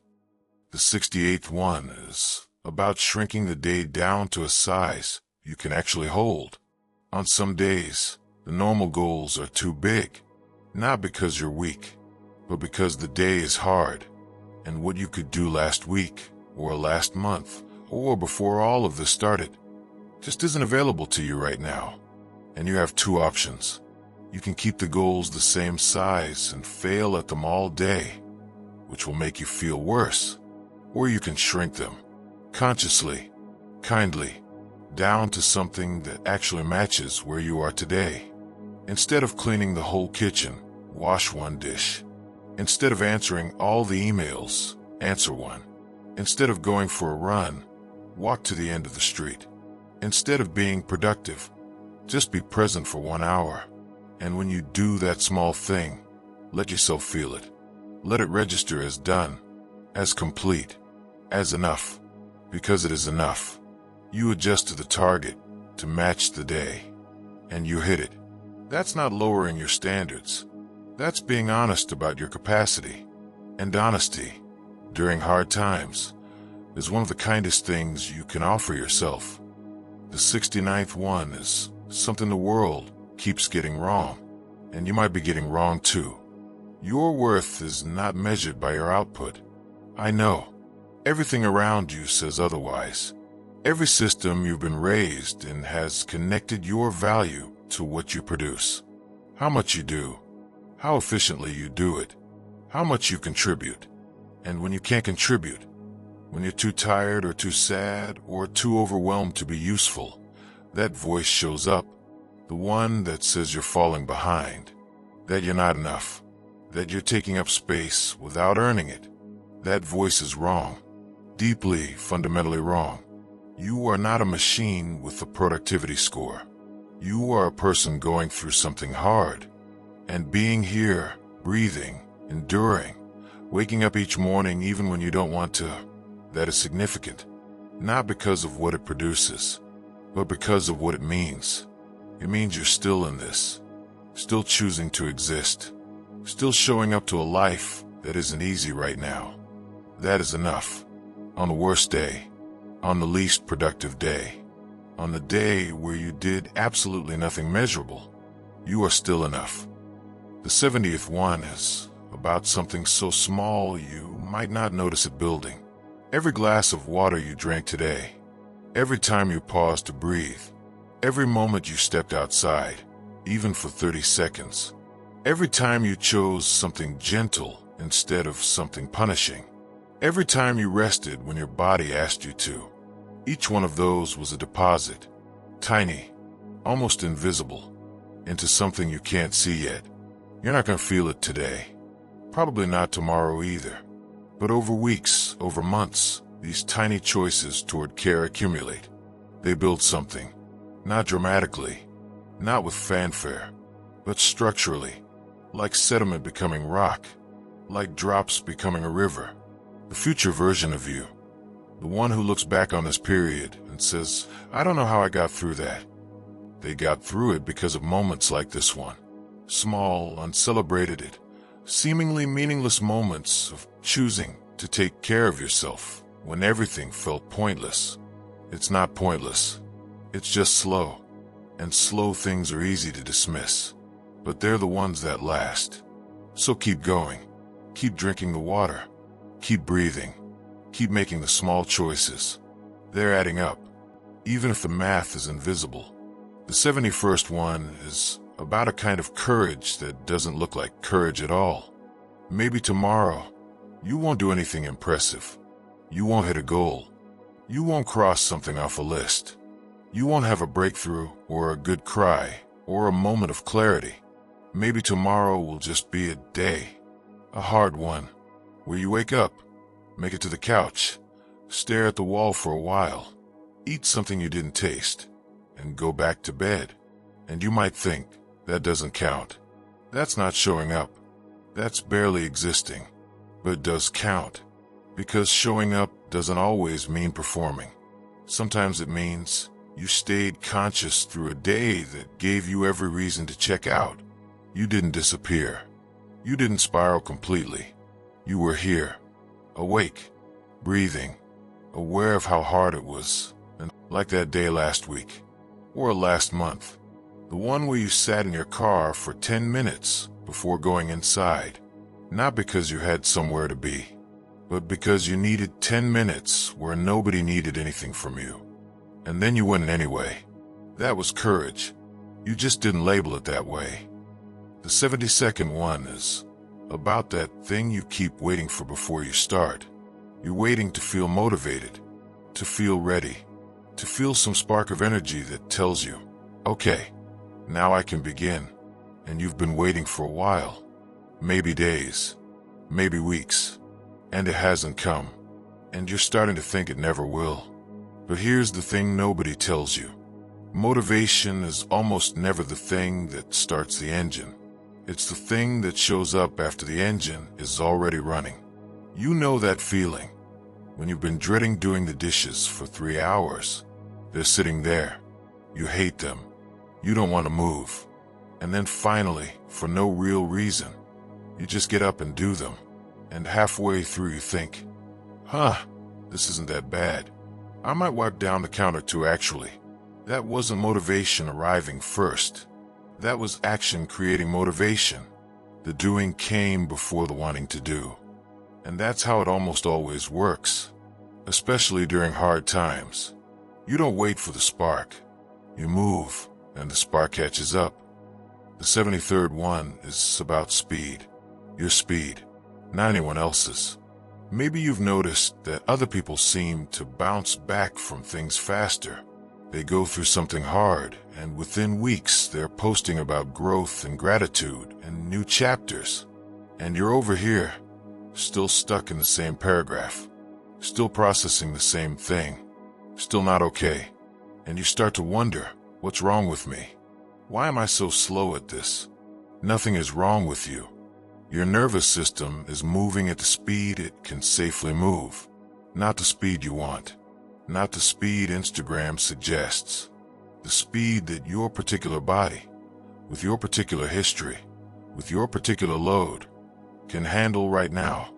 It's like recovering from surgery. Nobody heals at the same rate. It depends on 100 variables that have nothing to do with willpower. And pushing harder doesn't speed it up. It actually slows it down because you tear the stitches. You're not behind. You're not slow. You're just going at your speed, and your speed is valid, even if it doesn't match anyone else's. The 74th one is about a weight you keep adding to yourself. That was never yours to carry. You know that thing you do, where you're having a hard time, and then you think about someone who has it worse, a friend going through a divorce, someone who lost a parent, someone dealing with something objectively more terrible, and you think, I have no right to feel this bad. My problems are nothing compared to theirs. And just like that, you've added shame on top of pain, which is like breaking your arm and then being angry at yourself for not being the person who broke both legs. Suffering is not a competition. Your nervous system doesn't check a leaderboard before deciding how much something hurts. It just hurts. And comparing your pain to someone else's doesn't reduce yours. It just makes you feel guilty for having it. You're allowed to struggle with your thing, even if your thing seems small from the outside. Even if someone else has it worse. They probably do. Someone always does. That doesn't mean your pain isn't real. It just means the world has a lot of pain in it. And yours is part of it. Not above it. Not below it. Just part of it. The 75th one is about zooming in. Way in. Until the day gets small enough to hold. When everything feels overwhelming, it's usually because you're looking at all of it at once. The whole mess. The whole future. Every unsolved problem stacked on top of every other unsolved problem. And of course it's too much. It's too much for anyone. But here's what actually helps. You zoom in. Way in. Until the frame holds only one thing. The very next thing. Not the whole day. Not the week. Not the question of how you're going to get through this. Just what's the next right thing? Right now. In the next 10 minutes. Maybe it's getting up. Maybe it's drinking water. Maybe it's sending that one text you've been avoiding. Maybe it's just moving from the bed to the couch. That's it. That's the whole plan. You know that feeling when you have 20 tabs open in your brain and you can't think straight? This is closing 19 of them. Just one tab. One thing. And when that's done, you open the next one. That's how hard days become survivable. Not all at once. One tiny zoom at a time. The 76th one is about the pause. The one most people skip. Someone sends you a message that hits a nerve. Or your boss says something. Or a family member brings up the thing they always bring up. And before you even realize it, you've already reacted. Fired back. Said something from the gut. And now you're in it. Another argument. Another spiral. Another thing to feel bad about later. But there's a version of you that pauses. Even for 2 seconds. Even just one breath between the trigger and the response. And in that breath, something shifts. You're not in full survival mode anymore. You've created a tiny gap. A sliver of choice. And in that sliver, you can decide instead of just react. You felt this. That moment where you almost sent the text, but you put the phone down for 30 seconds. And when you picked it back up, you wrote something different. Something you didn't regret. That pause, that one breath, isn't nothing. It's one of the most powerful things a human can do under stress. It's the difference between being lived by your emotions and living with them. The 77th one is about the word best. And how its definition keeps changing on you. You know those days where you used to knock out a full to-do list before noon? Where you had energy and focus and everything just worked? And now you're looking at today, where your best was getting dressed and eating something before 3 p.m. And it feels pathetic. But here's what's actually happening. Your best isn't fixed. It was never fixed. It changes based on what you're carrying. What you're processing, how much sleep you got, how much stress your nervous system has been absorbing. Your best on a normal Tuesday and your best on a Tuesday in the middle of a crisis are two completely different things. And comparing them is like comparing how far you can throw a ball on dry land versus underwater. The you is the same. The conditions are completely different. So if today's best was smaller than you wanted, that doesn't mean you failed. It means you did your best under conditions that most people don't see. And that smaller best, under those conditions, might actually be more impressive than the big one ever was. The 78th one is about a moment you might have missed today, because the day was so heavy. Even on terrible days, Even on the ones that feel like a complete wash, there are these tiny pockets. Moments where the heaviness lifts for just a few seconds, and you almost don't notice them because they're so small compared to everything else. Maybe it was the first sip of something warm this morning. That half second where the taste registered and your brain went, "Oh, that's nice," before the worry came back. Maybe it was a text from someone, not even about anything important, but for a moment you smiled, or almost smiled, and then the weight settled back in and you forgot it happened. Maybe it was stepping outside and feeling the air on your face. 3 seconds of something that wasn't pain, before you went back inside and back into it. Those moments are real. They're small, and they get swallowed by the hard stuff. But they're proof. Proof that relief is still in your system somewhere. That your brain still knows how to register something good, even for a moment, even surrounded by everything else. And that matters more than you think. The 79th one is about being gentle with someone, and that someone is you. You're in pain, or you're exhausted, or you're just done. And the voice in your head is not being kind about it. It's saying things like, "Get over it. Stop being so weak. Other people handle this fine. What's wrong with you? And here's what I want you to try." Not instead of feeling the pain, alongside it. When you catch that harsh voice, just soften it, even slightly, even artificially at first. Instead of "What's wrong with me?" try, "This is hard right now." Instead of "I should be over this," try, "I'm doing what I can." Instead of pushing through the exhaustion, let yourself sit down, get the blanket, make the tea, run the bath, do the small, tender thing that you would do for a friend who was hurting, but never seemed to do for yourself. You know that feeling when someone is sick and you bring them soup and tuck the blanket around them? You can do that for yourself. Not because you're being dramatic, but because you're in pain. And pain deserves gentleness. Even yours. Especially yours. The 80th one is about tonight, and what it means that you're still here. You didn't fix anything today. Maybe nothing got better. Maybe some things got worse. Maybe you spent the whole day just surviving, getting from 1 hour to the next, wondering when it would ease up, wondering if it ever would. And now you're here, in bed, listening to this, still breathing, still conscious, still in your life. You know that moment at the end of a really long day, when you finally lie down and your body does that thing, that slow exhale, that sinking into the mattress, that letting go you didn't realize you were holding. That's not nothing. That's your body saying, "We made it. Another one. It wasn't pretty, but we're here. You didn't give up today." And I know that might sound like a low bar, but it isn't. Not right now. Not with what you're carrying. Not giving up today, when giving up would have been so much easier, is a real achievement. A quiet one, the kind nobody sees.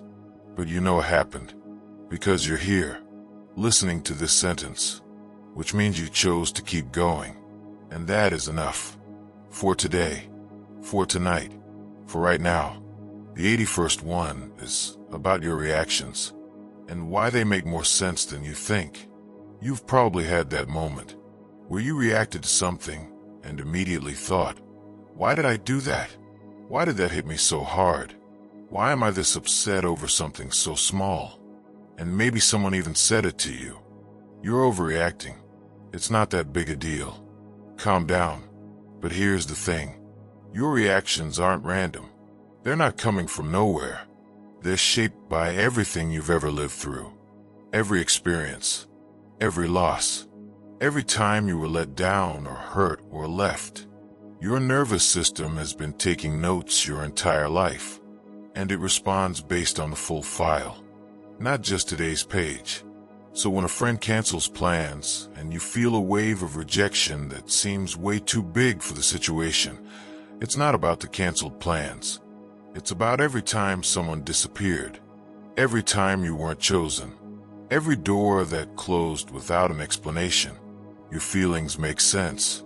in the context of your full story, not the version other people see, the whole one, the one only you know. And in that context, you're not overreacting. You're reacting to everything, all at once, because something today touched a wire that connects to something much older. The 82nd one is about a kind of progress that never announces itself. You're not going to wake up one morning and think, I am healed now. I have officially grown. There's no notification, no ceremony, no moment where the clouds part and you realize you're different. Instead, it happens like this. You're in a situation, one that used to wreck you. Maybe someone criticizes you at work, or an ex texts out of nowhere, or plans fall apart at the last minute. Something that would have sent you spiraling 3 months ago. And this time, you handle it. Not perfectly, but differently. You notice the feeling without drowning in it. You take a breath instead of firing back. You feel the sting, but it doesn't ruin your whole day. And later, maybe that night, maybe a week later, you think, that would have destroyed me before. That's healing. That quiet, unremarkable moment. No fireworks. No epiphany. Just a slightly different response to the same old trigger. And you almost missed it. Because it was so quiet. Because you were looking for something bigger. But that was it. That was the proof. You just grew. And you barely noticed. The 83rd one is about changing your mind. And why it scares you. And why it shouldn't. 6 months ago, you were sure about something. A relationship. A career path. A belief about yourself. You would have defended it. It felt solid. It felt like who you are. And now, it doesn't fit anymore. Something shifted. Maybe slowly. Maybe through pain. And the thing you were so sure about, you're not sure about it anymore. And that feels destabilizing. Like the ground is moving. Like you can't trust your own judgment. But this is what healing actually looks like from the inside. Messy. Contradictory. Full of course corrections. You're allowed to want something different than you wanted before. You're allowed to need something different. You're allowed to believe something new about yourself that contradicts the old story. You know that feeling when you're cleaning out a closet and you find clothes that don't fit anymore? And it's a little sad. But you also know they don't fit because you changed. Not because the clothes are wrong. That's what this is. You're not being inconsistent. You're outgrowing the old shape. And the new one isn't clear yet. But it will be. The 84th one is about the things you did to survive. Even the ones you're not proud of. Maybe you numbed yourself with your phone for months. Maybe you drank too much during a hard chapter. Maybe you pushed everyone away. Maybe you people-pleased until you lost yourself completely. Maybe you overworked to avoid feeling anything. Maybe you stayed in something too long because leaving felt scarier than staying. And now, looking back, you're embarrassed. Or ashamed. Or you think, I should have handled that better. I should have been stronger. I should have made different choices. But here's what I want you to consider. Those things you did, they weren't character flaws. They were survival strategies. They were your nervous system grabbing whatever was available to get through something it didn't know how to process. You didn't have better tools at the time. That's not a moral failing. That's just where you were. And the fact that you can look back now and see that those patterns no longer serve you, that's not evidence of past weakness. That's evidence of present growth. You survived with the tools you had, and now you're finding better ones. That's the whole story, and it doesn't need an apology. The 85th one is for anyone who's been trying to explain their pain and keeps feeling like they're getting it wrong. You've been trying to tell someone what you're going through. A friend, a partner, a therapist. And every time you open your mouth, it comes out tangled, incomplete. You can hear yourself talking and thinking, that's not right. That's not what I mean. I'm not saying this properly. And then comes the thought, maybe if I could just explain it better, they'd understand. Maybe I need the right words, the right metaphor, the right way of laying it all out so it makes sense. But here's the truth. You don't have to explain your struggle perfectly to deserve care. You don't need a polished story. You don't need to make your pain make sense to someone else before you're allowed to receive their support. You know that moment when you're on the phone with someone and you start crying and you can't even form a sentence? And you're saying, sorry. I don't even know why I'm crying. That mess, that incoherent, embarrassing, can't find the words mess is enough. It's more than enough. The right person won't need the perfect explanation. They'll just hear that you're hurting, and they'll stay. The 86th one is about a kind of grief nobody warned you about. People talk about the grief of losing things. People, relationships, jobs. But there's another kind of grief that doesn't get named enough. The grief of outgrowing who you used to be. Maybe you changed. Maybe hard times changed you. And now, the friendships that used to fit feel off. The habits that used to comfort you feel hollow. The identity you built your life around doesn't feel like yours anymore. And instead of feeling free, you feel sad, unmoored, like you lost someone, except the someone was you. You know that feeling when you go back to a place you loved as a kid, and it's smaller, different, not wrong exactly, just not yours anymore? That's what this is.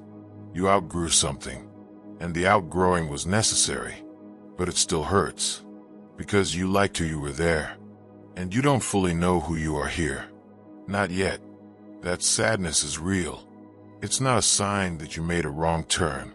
It's the cost of movement, the cost of growth, and it's okay to grieve the old version of yourself, even if the new version is going to be better. You can miss someone you used to be. That's allowed. The 87th one is about hope, the real kind, not the greeting card kind. Right now, hope might not feel like a warm, bright, optimistic feeling. It might not feel like believing everything's going to work out. It might not feel like anything at all. And you might think that means you've lost it, that hope has left you, that you're in too deep. But hope doesn't always look like what the movies show you. Sometimes hope is so small it barely registers. It's not a feeling. It's a behavior. It's the fact that you set an alarm for tomorrow morning, even though tomorrow sounds exhausting. It's the fact that you bought groceries, even though cooking feels impossible. It's the fact that you're lying here right now, listening to this, instead of giving up entirely. That thin thread, that tiny act of continuing, that's hope. Not the bright kind, the stubborn kind, the kind that doesn't need to know how things turn out. It just keeps going, one breath at a time, without asking for a reason. If you're still here, hope is still here. Even if you can't feel it, it's in the doing, not the feeling. The 88th one is about something your body has been keeping track of, even when you weren't. Your nervous system has a record. Not a conscious one, not one you can pull up like a file, but a deep, physical record of every time you made it through something, every panic attack that ended, every terrible night that eventually became morning, every crisis that felt unsurvivable, that you survived. Your body remembers those, not as thoughts, as patterns, as proof, as a kind of quiet muscle memory that says, we've been here before. Or somewhere close, and we made it. You know that feeling when you're really scared about something, and then a small, calm voice in the back of your mind says, you'll get through this? That's not optimism. That's data. That's your nervous system referencing its own track record. Your fear says you can't handle it. Your history says otherwise. And right now, your fear is louder, but your history is longer. And it's full of moments where you thought you wouldn't make it. And you did. Every single time. The 89th one is about starting over. Not tomorrow. Right now. Maybe today went badly. Maybe you woke up with good intentions, and by noon they were gone. Maybe you said something you regret. Maybe you fell back into a pattern you were trying to break. Maybe the whole morning felt like a waste. Here's something nobody told me for a long time. You don't have to wait until tomorrow to start over. You can start over at 2 p.m. on a Tuesday. You can start over after a bad conversation. You can start over in the middle of an afternoon that felt completely lost. You just pause, breathe, and say, okay, that happened. Now what's the next right thing? You know that feeling when you're driving and you miss your exit. You don't go all the way home and start the trip over the next day. You just take the next exit and reroute. That's what this is. You don't need a fresh morning. You need a fresh minute. And there's one available right now. The day is not ruined. It's just been hard so far. And so far is not the end of the sentence. The 90th one is about softness and the courage it takes to choose it. There's a version of strength that most people recognize. The version that pushes through, grits its teeth, refuses to break, handles everything alone and never shows a crack. And then there's another version, one that looks completely different. The version where you're in pain, real pain, and instead of berating yourself for it, you get the blanket, you make the tea, you say to yourself, this is hard, and I'm allowed for it to be hard. You cancel the plan without guilt. You cry without apologizing. You let yourself be taken care of by someone else or by yourself. You know that moment when you're sick and you finally stop pretending you're fine and just crawl into bed and let yourself be sick? And there's this weird relief. Not because the sickness is gone, but because you stopped fighting it. That's what self-gentleness feels like during hard times. It's not giving up.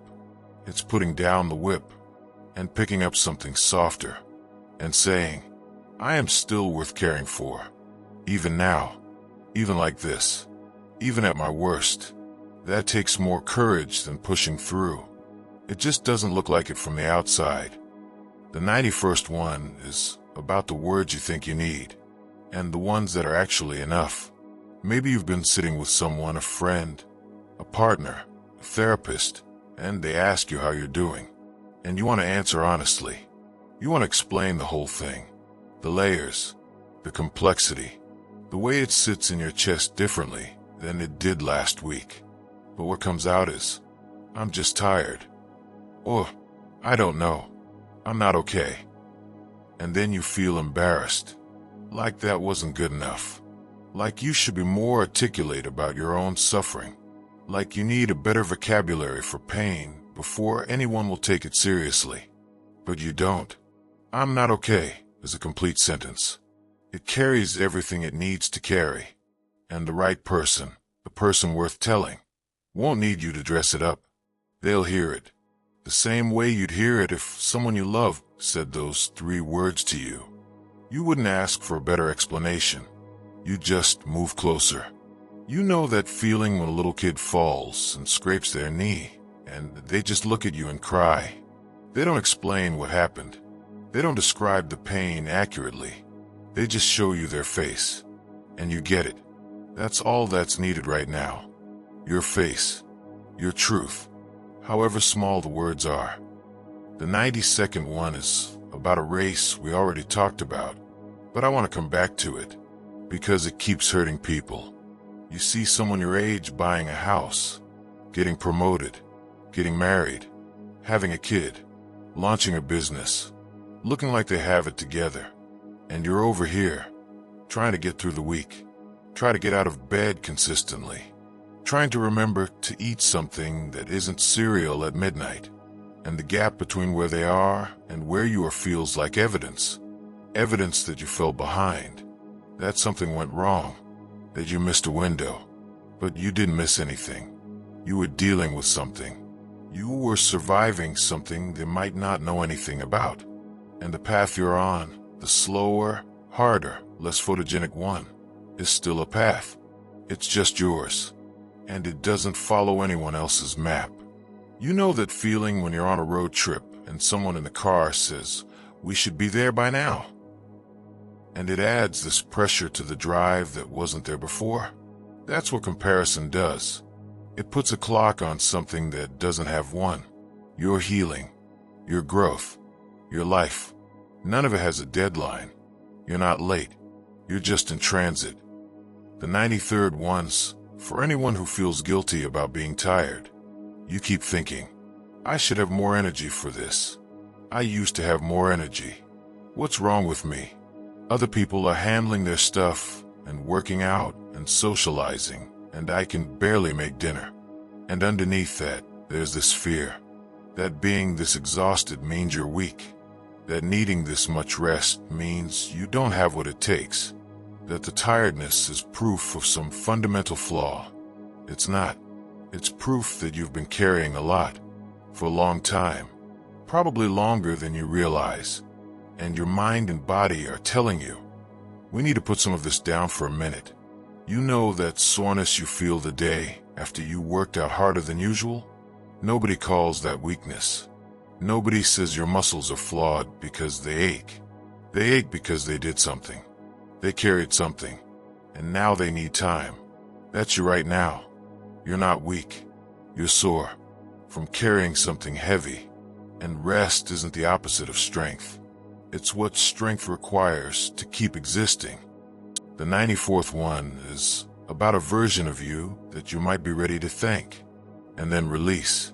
There was a version of you that got through the worst part.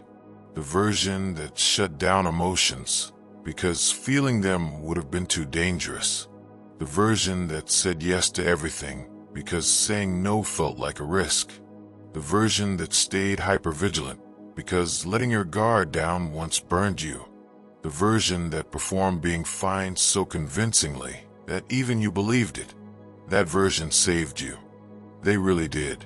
They got you through something you might not have survived otherwise. But you might not need them anymore. And that's a strange realization, because they've been running the show for so long. It feels scary to let them step down. You know that feeling when you've been holding your breath underwater and you finally surface, but it takes your body a few seconds to realize it can breathe now. That delay, that gap between being safe and feeling safe, that's where you might be right now. You don't have to let go of that old version all at once, but you can start slowly by being a little softer than they were, a little slower, a little more honest. Not because they were wrong, but because you're somewhere different now, and you're allowed to act like it. The 95th one is about not knowing, and why that might be okay, even if it doesn't feel okay. Right now, you might not know what's next. The future might be a complete blank. Not exciting blank. Scary blank. The kind where you can't picture next month, let alone next year. And everyone keeps asking about your plans, and you keep making something up because I have absolutely no idea. Doesn't seem like an acceptable answer. But here's something people who've been through hard times often say afterward. The chapters they couldn't see coming were the ones that changed everything. The job they stumbled into, the person they met by accident, the decision that only made sense in hindsight. You know that feeling when you're watching a movie and the main character is lost and confused, and you want to yell at the screen. Just wait. It gets better. You're in that part of the movie right now, and I know it doesn't feel like a plot point. It feels like being lost. But not knowing what comes next doesn't mean nothing is coming.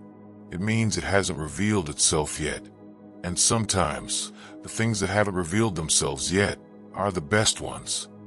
The 96th one is about the fact that you can feel this, whatever this is. You might be lying here feeling sad, or heavy, or anxious, or just a low, steady ache that doesn't have a name. And part of you wishes you could just turn it off. Go numb. Stop feeling. But the fact that you're feeling it, even though it hurts, means something important. It means you haven't disconnected. It means you're still inside your own life. Still plugged in. Still sensing. You know that moment when your foot falls asleep and then the feeling starts to come back. And it's pins and needles and it's uncomfortable and you almost wish it had stayed numb. But the discomfort means the circulation is returning. The feeling is returning. You're coming back online. That's what this is. The pain you're feeling isn't a sign that something is going wrong. It's a sign that you're still connected to yourself. Still here.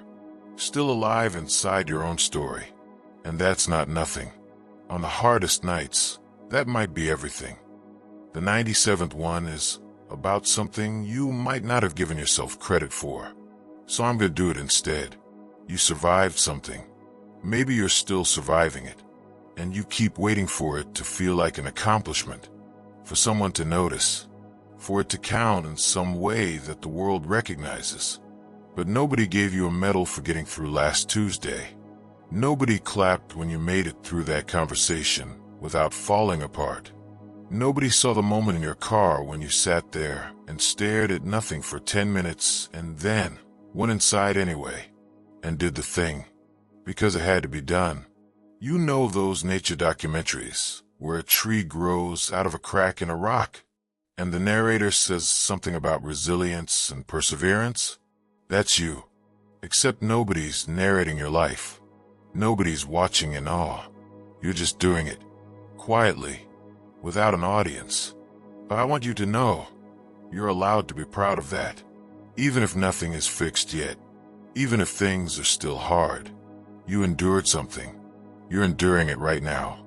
And that, even without the applause, is a real thing. A significant thing.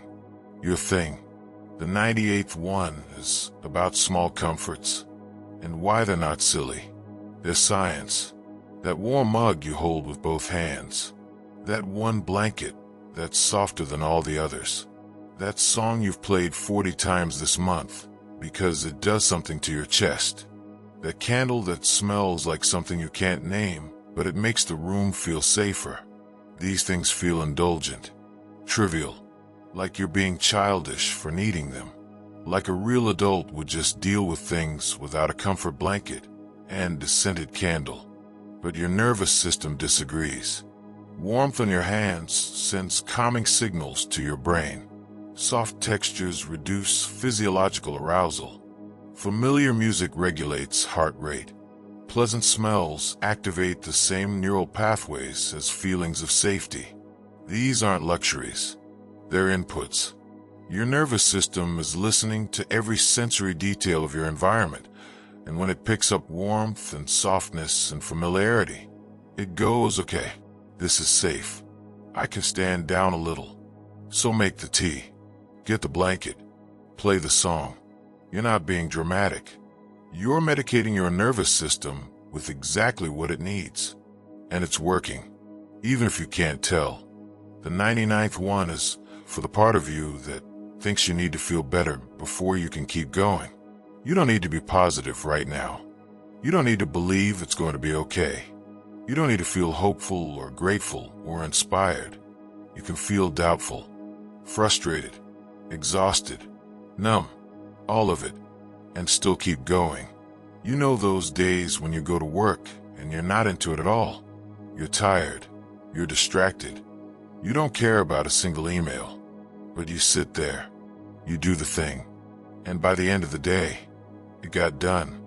Not because you were motivated, but because you showed up and went through the motions. That's what this is. Progress doesn't require enthusiasm. Healing doesn't require optimism. You don't have to feel the right feelings to move forward. You just have to keep putting one foot after the other. Mechanically, ungracefully, without inspiration. That counts. The uninspired step counts exactly as much as the motivated one. You end up in the same place either way. One step further. And right now, one step further is everything. The 100th one is the last one. And it's about you. All of you. Every version. Think about this for a moment. Every version of you that ever existed led to this one.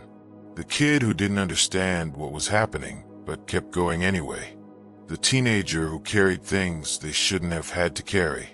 The young adult who made choices they didn't know were choices because they were just trying to survive. The version of you that broke down. The version that rebuilt. the version that pretended, the version that finally stopped pretending.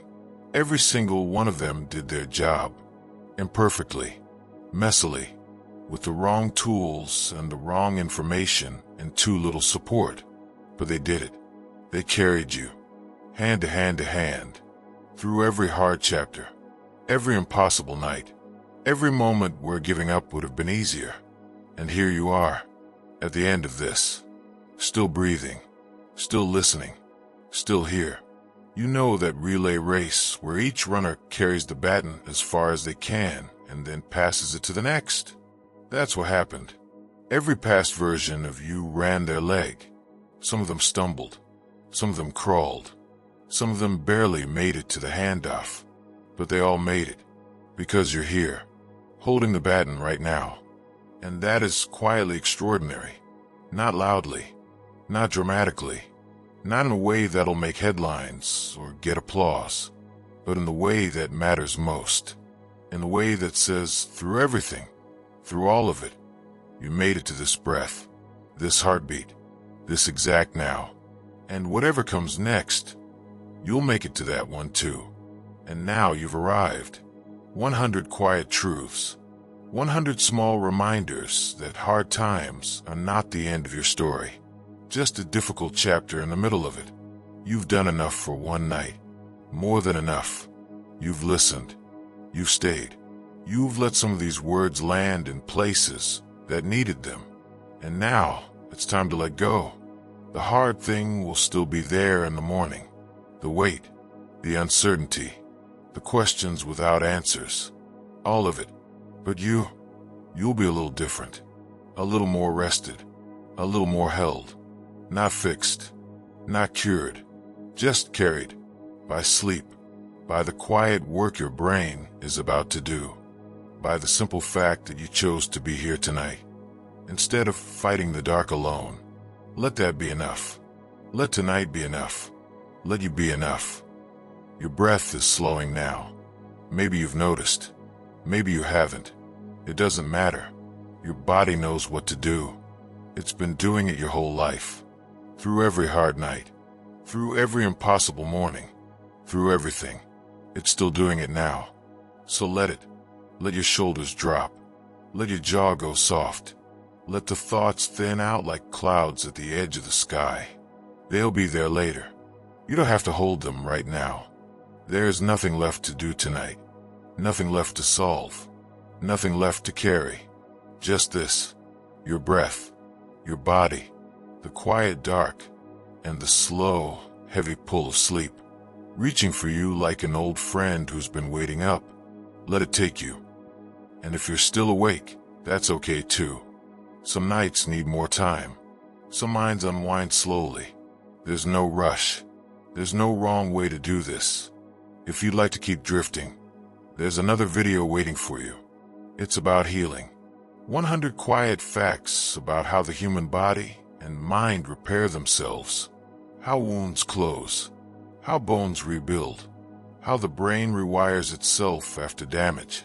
How you are right now, even in the middle of everything, slowly being put back together by systems you can't see and didn't ask for. It's just as slow, just as gentle, just as kind to whatever you're carrying tonight. You'll find it on the channel, whenever you're ready, or whenever sleep finally comes and you need somewhere soft to land on another hard night. But for now, whether you stay or go, thank you for being here. For trusting this voice with your tired mind, for letting these words sit beside you in the dark. You made it through today, all the way to this moment, and that matters, even if nobody else knows it. I know it, and now you do too. Good night, sleep gently, and I'll see you in the next one.